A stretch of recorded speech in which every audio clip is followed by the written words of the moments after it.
महाभारत की ये 13 घटनाएं जो आज भी याद की जाती है। महाभारत यूं तो असंख्य घटनाओं का एक संग्रह है। इसमें से अधिकतर घटनाएं जनमानस में प्रचलित है। उनमें से भी हम यहाँ आपके लिए लाए हैं कुछ ऐसी घटनाएं जिन्हें आज भी समय समय पर प्रसंगवश याद किया जाता है। पहला, एकलव्य। एकलव्य भगवान श्री कृष्ण के चाचा के पुत्र थे, जिसे बाल्यकाल में ज्योतिष के आधार पर वनवासी भील राज निषाद राज को सौंप दिया गया था। महाभारत काल में प्रयाग इलाहाबाद के तटवर्ती प्रदेश में सुदूर तक फैला ऋग्वेदपुर राज्य निषाद राज हिरण्य धनु का था। गंगा के तट पर अवस्थित ऋग्वेदपुर उसकी सुदृढ़ राजधानी थी। एकलव्य अपना अंगूठा दक्षिणा में नहीं देते या गुरु द्रोणाचार्य एकलव्य का अंगूठा दक्षिणा में नहीं मांगते तो इतिहास में एकलव्य का नाम नहीं होता। गुरु द्रोणाचार्य ने भीष्म पितामह को वचन दिया था कि वे कौरव वंश के राजकुमारों को ही शिक्षा देंगे और अर्जुन को वचन दिया था कि तुमसे बड़ा कोई धनुर्धर नहीं होगा।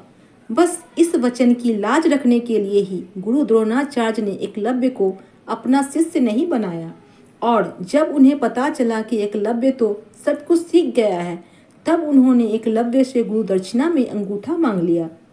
द्रोणाचार्य ने जिस अर्जुन को महान सिद्ध करने के लिए एकलव्य का अंगूठा कटवा दिया था, उसी अर्जुन के खिलाफ उन्हें युद्ध लड़ना पड़ा, और उसी अर्जुन के पुत्र की हत्या का कारण भी वही बने थे, और उसी अर्जुन के साले के हाथों वे मृत्यु को प्राप्त हुए थे। दूसरा, इंद्रप्रस्थ में दुर्योधन। पांडव अपने रहने के लिए इंद्रप्रस्थ नामक एक शहर बसाए और उनमें एक मायावी महल बनवाए। यह महल मायासुर बनाता था। इस महल की खासियत यह थी कि जहाँ पानी का ताल नजर आता था वहाँ फर्श होता था, और जहाँ फर्श नजर आता था वहाँ पानी की ताल होता था। दुर्योधन के मन में भी इस महल को देखने की जिज्ञासा उत्पन्न हुई। वह जैसे ही महल के अंदर प्रवेश किया तो उसको एक भव्य हॉल नजर आया। उस हॉल में सुंदर फर्श लगा हुआ था। उस पर गैलरी में द्रौपदी खड़ी हुई थी। दुर्योधन जैसे ही फर्श पर पैर रखता है वह पानी की ताल में गिर जाता है। दरअसल फर्श जैसा नजर आने वाला वह एक पानी का ताल ही होता है। पानी का ताल अर्थात स्विमिंग पूल।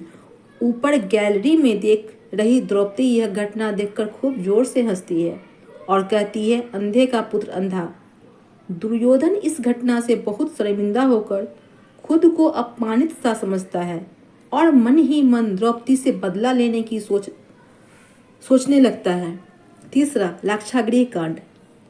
शकुनी की नीति के तहत दुर्योधन ने पांडवों को रुकने के लिए एक ऐसा महल बनवाया था जो लाख यानी लाह से बना हुआ था, जिसे बाद में लाक्षागृह कहा गया।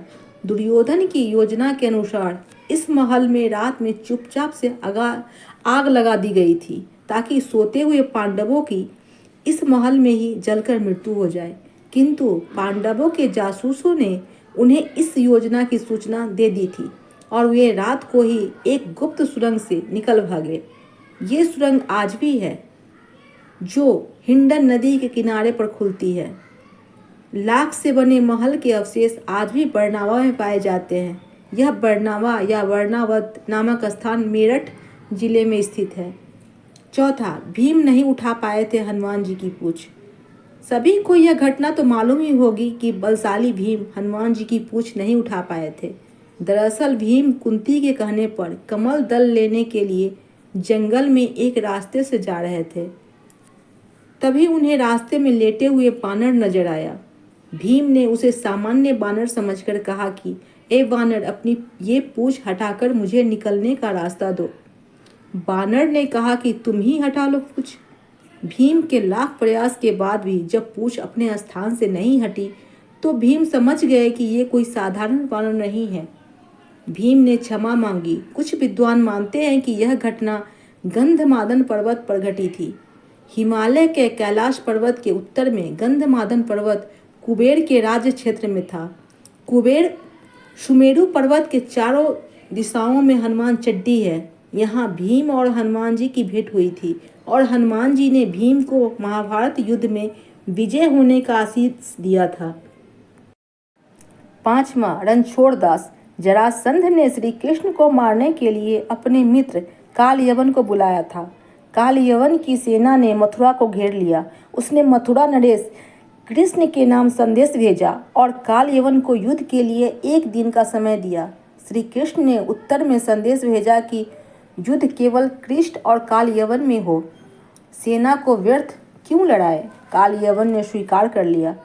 अक्रूर जी और बलराम जी ने कृष्ण को इसके लिए मना किया। तब श्री कृष्ण ने उन्हें काल यवन को शिव द्वारा दिए वरदान के बारे में बताया और यह भी कहा कि उसे कोई भी हरा नहीं सकता।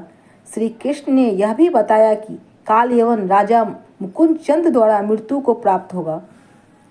मुकुंद चंद एक वरदान के चलते चिर निद्रा में सो रहे थे। उन्हें जो जगाएगा वह मृत्यु को प्राप्त होगा। जब काल यवन और कृष्ण में द्वंद्व युद्ध का जय हो गया तब काल यवन श्री कृष्ण की ओर दौड़ा। श्री कृष्ण तुरंत ही दूसरी ओर मुंह करके रणभूमि से भाग चले और काल यवन उन्हें पकड़ने के लिए उन्हें पीछे पीछे दौड़ने लगा। इस प्रकार भगवान बहुत दूर एक पहाड़ की गुफा में घुस गए। उसके पीछे काल यवन भी घुसा। वहां उसने एक दूसरे ही मनुष्य को सोते हुए देखा। उसे देखकर काल यवन ने सोचा, मुझसे बचने के लिए श्री कृष्ण इस तरह भेष बदलकर छुप गए हैं। वह पुरुष बहुत दिनों से वहां सोया हुआ था। पैर की ठोकर लगने से वह उठ पड़ा और धीरे धीरे उसने अपनी आंखें खोली।